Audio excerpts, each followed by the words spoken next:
یہ دیکھیں گے. دیکھیے کشمیر میں ایک فیلنگ یہ ہے کہ اگر بھارت نے ایک شرط رکھی تھی کہ بھائی دہشت گردی کے خاتمے کے بعد ہی بات چیت کا عمل شروع ہو جائے گا، اور اگر اب بات چیت کا عمل شروع ہو گیا، پاکستان نے یہ مان لیا کہ وہ دہشت گردی کشمیر میں کر رہا تھا اور اب اس کو ختم کر رہا ہے. اس لیے جو کشمیر میں مسلح تحریک ہے، دنیا تو اسے دہشت گردی کہے، کوئی بھی کچھ کہے، لیکن ایک تحریک ہے جو پہلے پرامن تھی اور اس کے بعد سے مسلح تحریک بن گئی اس لیے کہ کشمیریوں کو اپنے حقوق نہیں ملے. ایک تو یہ بات ہے کہ کیا کشمیریوں کی تحریک کو آپ بھی دہشت گردی کی تحریک مانتے ہیں؟ اس کا تو کشمیری چاہتے ہیں کہ کم سے کم اس پہ بات ہو پہلے.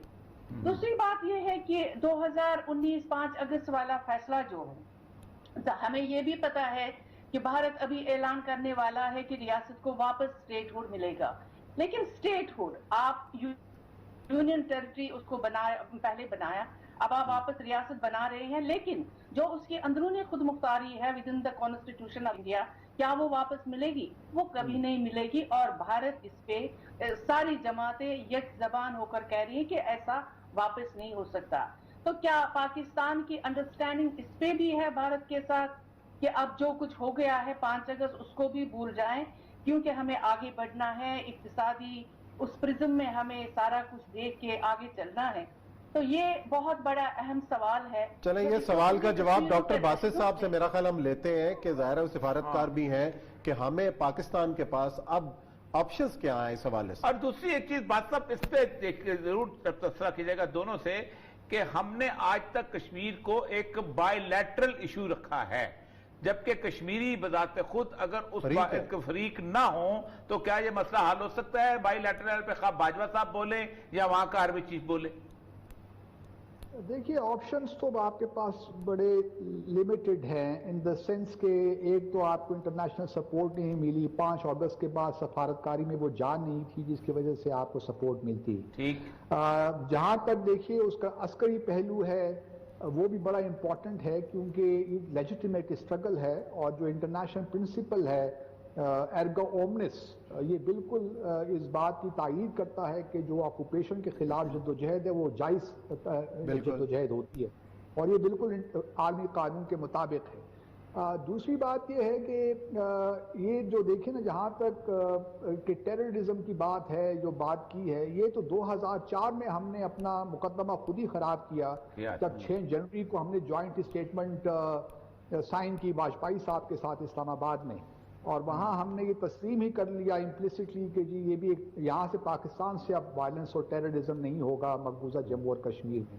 تو ہم نے over the last so many years ہم نے خود اپنا کشمیر میں جو ہمارا بڑا سالڈ مقدمہ تھا ہم نے اس کو کمزور سے کمزور کرتے چلے گئے. اس کے بعد اگر آپ دیکھیں شرم الشیخ کی اسٹیٹمنٹ لے لیجئے اس میں کشمیر کا ذکر نہیں، پھر آپ اوفا کی اسٹیٹمنٹ لے لیجئے اس میں کشمیر کا ذکر ہی نہیں، پھر آپ 2015 کی اسٹیٹمنٹ لے لیجئے جوائنٹ اسٹیٹمنٹ اس میں کشمیر کو باقی ایشوز کے ساتھ شامل کر دیا گیا. تو ہم نے خود مختلف مرحلوں میں چلیں جی ہمیں بڑی زبردست سفارتکاری کی ضرورت ہے. سب اصل میں کچھ دعوے یہ بھی ہو رہے ہیں کہ خاص طور پہ نام بھی لیا جا رہا ہے کہ یو اے ای کے ایک شہزادہ ہیں انہوں نے اس میں رول پلے کیا، اور پھر اس کے بعد یہ کہا جا رہا ہے، خبریں جو دنیا کے پریس میں چل رہی ہیں کہ ایک 20 ایئرز کا ایک پیس پلان جو ہے وہ بھی طے ہو گیا ہے، روڈ میپ بھی طے ہو گیا ہے تاکہ اس کو ختم کیا جائے ایسکلیشن کو، ورنہ ایک ایٹمی جو ہے اس وقت تھریش ہولڈ ہے وہ دنیا کو متاثر کرتا ہے. آپ کو کیا اندازہ ہے کس لیول پہ؟ کیونکہ ایک جو نام لیے تھے نعیم احمد محجور صاحبہ نے بھی اپنے کالم میں 2 بندوں کے نام لیے ہوئے تھے، ان میں سے محیط یوسف صاحب نے تو انکار کر دیا کہ میری کوئی ملاقات نہیں ہوئی، اور دوسرا جیت ڈول کا وہاں سے کوئی انکار نہیں آیا. لیکن ظاہر بات ہے کسی اور لیول پہ تو آپ کو کیا اندازہ ہے کہ اس سیز فائر یہ صرف سیز فائر نہیں ہے یا اس سے آگے کچھ چلے گا؟ آگے کی چیز ہے آگے کی چیز. جی دیکھیے جہاں تک سیز فائر کا تعلق ہے ہم سب جانتے ہیں کہ 2015 ستمبر میں بھی ہمارے جو سابق وزیر اعظم تھے نواز شریف صاحب، انہوں نے اس وقت ایک پروپوزل پیش کی تھی کہ اس جو انڈرسٹینڈنگ ہے 2003 کی اس کو ہم ایک فارمل ایگریمنٹ پہ